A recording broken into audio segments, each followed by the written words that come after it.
Pasangan ingin berpisah karena sulit berkomunikasi dan merasa tidak ada cinta lagi ke kita. Sementara kita sudah berusaha keras untuk berubah sesuai keinginannya, tapi tetap dianggap salah di matanya. Memang di awal pernikahan kita sadar kalau kita keras, dan saat ini kita menyesali itu. Tapi setelah kita mulai sadar, pasangan sudah mati rasa. Harus seberapa sabar mempertahankan perkawinan, Ustadz? Kita sangat mencintai dan khawatir tentang nasib anak jika berpisah. Apakah rumah tangga bisa bertahan? Ustadz, amalan apa yang sebaiknya dilakukan dalam kondisi seperti ini? Terima kasih, Ustadz. Baik, problem ini sebetulnya alamiah akan dialami oleh siapapun yang berumah tangga. Saya ulangi ya, problem ini akan alamiah bagi siapapun yang merasa berumah tangga. Kenapa? Karena declare ayatnya pertama kali sudah mengatakan, engkau pasti menemukan kekurangan di pasanganmu. Itu poinnya. Tapi kadang kesadaran itu menjadi berkurang karena setan bermain dengan cukup indah di situ. Provokasinya terlalu banyak. Apa yang pertama kali setan tanamkan pada pasangan ketika melihat pasangannya kurang baik terlihat adalah sikap putus asa. Melihat keadaan itu sehingga menyimpulkan sudah tidak mungkin kemudian untuk berjalan bersama-sama dan rahmat Allah tidak turun lagi di situ. Itu problem. Maka bagaimana kemudian menguji itu semua? Ada dua timbangannya. Pertama, lihat baik-baik pada konteksnya. Satu, konteks perbedaan apa yang muncul di antara keduanya itu? Apakah sikap atau perbuatan maksiat? Gitu. Bedakan. Secara fikih nanti berbeda hukumnya. Misal, kalau sikapnya mengarah pada perbuatan maksiat. Dia nggak mau sholat, sering mabuk, ya, sering mengonsumsi hal yang dilarang dan sebagainya, berpengaruh buruk pada anak, pada ini dan sebagainya, dan bisa membawa. Dan sudah berulang kali diingatkan, diminta, dibawa, sulit dan sebagainya. Ya, mau direhab dan sebagainya, sulit misalnya dan seterusnya.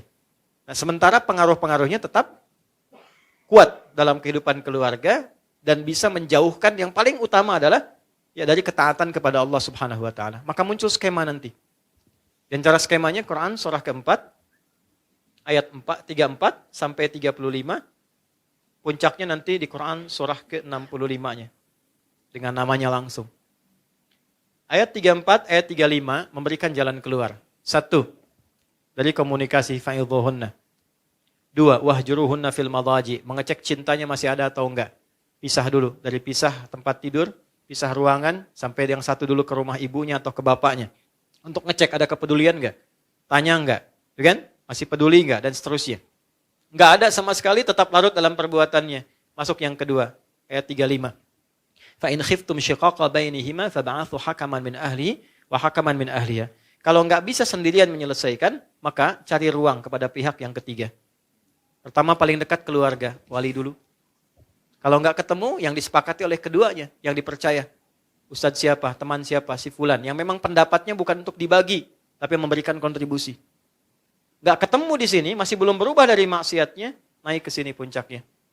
Sudah dengan keluarga bertemu, nggak bisa berubah, nggak bisa apa, tetap jauh, tetap menjauhkan juga dari Allah, maka muncul yang terakhir, skema tolak. Ditolak pun ada tahapan, nggak bisa langsung tolak. Kasih pelajaran pertama, suami menolak. Kalau nggak mau, muncul khulu, istri mengajukan. Kalau istri mengajukan, sifatnya fasakh, dipisahkan oleh hakim. Ya, dipisahkan ini nggak seperti talak yang biasa. Kalau yang biasa, rujuk sekali, memperbaiki. Itu rujuk itu jangan dipandang rujuk, nggak begitu. Ya, 3 kali suci itu diberi jeda. Supaya berpikir. Jadi spirit tolak awalnya bukan memisahkan. Awalnya menyatukan. Sehingga diberi jeda. Coba 3 kali suci. Berpikir enggak, berpikir enggak, berpikir enggak. Awalnya tolak itu turun untuk menyatukan. Bukan memisahkan. Tapi ketika ini bengal tidak berubah misalnya. Tetap dalam konteks maksiatnya. Maka muncullah perpisahan. Ya, itu pun masih mau dirujuk apa enggak. Kalau enggak ya sudah. Kalau yang perempuannya nikah lagi selesai. Kecuali ini selesai nyambung lagi. Ini dalam konteks maksiat.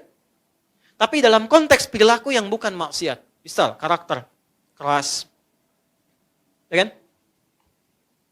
Macam-macam lah, silahkan keluarkan karakter. 1, 2, 3, 4, 5, dan seterusnya. Sepanjang itu karakter, maka balik ke ayat tadi.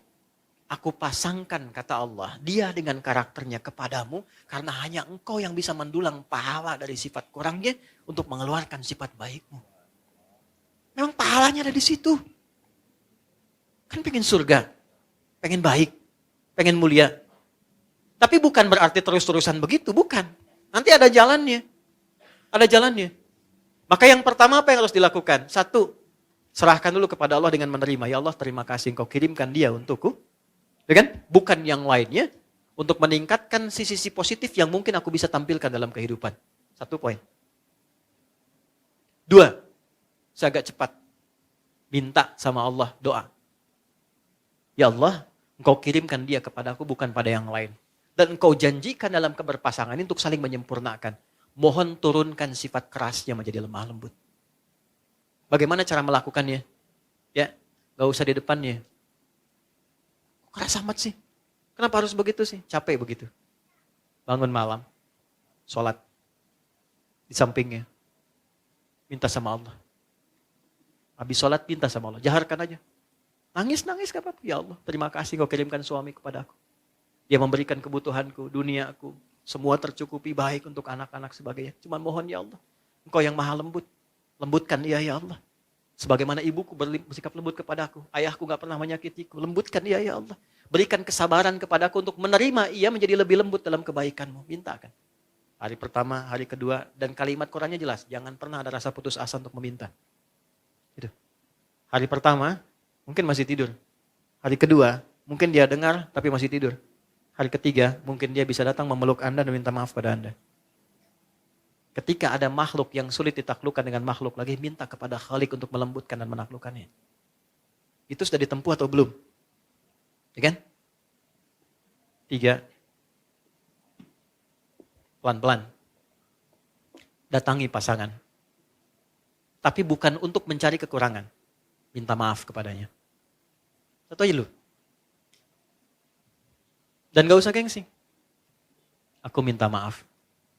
Kalau dengan semua apa yang aku berikan saat ini, belum bisa membuat engkau misalnya menjadi lebih baik, menjadi lebih nyaman dengan saya, menjadi lebih enak dengan saya minta maaf. Kalau saya belum sabar, belum baik, belum ini. Tolong tunjukkan saya bagaimana mesti bersikap. Minimal turunkan dulu tensinya. Setidaknya ada rasa maaf yang turun. Kalau sudah sedikit frekuensinya turun, lebih mudah untuk menatanya. 3, kalau belum bisa dilakukan, terakhir ayat 35. Faba'athu hakaman min ahlihi wa hakaman min ahliha. Cari orang bijak yang bisa didengar. Kalau 1 dan 2 sudah tidak bisa saling mendengar satu dengan yang lainnya. Cari orang bijak untuk memberikan nasihat-nasihat terbaik.